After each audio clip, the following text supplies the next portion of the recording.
शुरू अल्लाह का नाम लेकर जो बड़ा मेहरबान निहायत रहम वाला है।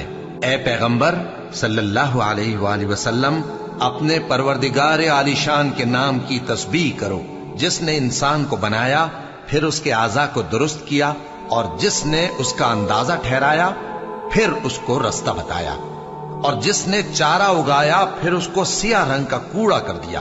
ए नबी सल्लल्लाहु अलैहि वसल्लम, हम तुम्हें पढ़ा देंगे फिर तुम फरामोश न करोगे, मगर जो अल्लाह चाहे वो खुली बात को भी जानता है और छुपी को भी, और हम तुमको आसान तरीके की तौफीक देंगे। सो जहां तक नसीहत के नाफे होने की उम्मीद हो नसीहत करते रहो। जो खौफ रखता है वो तो नसीहत हासिल करेगा और बेखौफ बदबख्त उससे कतराएगा। जो बड़ी तेज आग में दाखिल होगा फिर वहां न मरेगा और न जिएगा।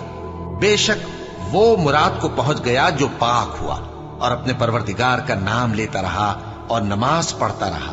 बात यह है कि तुम लोग तो दुनिया की जिंदगी को तरजीह देते हो, हालांकि आखिरत बहुत बेहतर और हमेशा बाकी रहने वाली है। यही बात पहले सहीफों में भी दर्ज है, यानी इब्राहिम और मूसा के सहीफों में।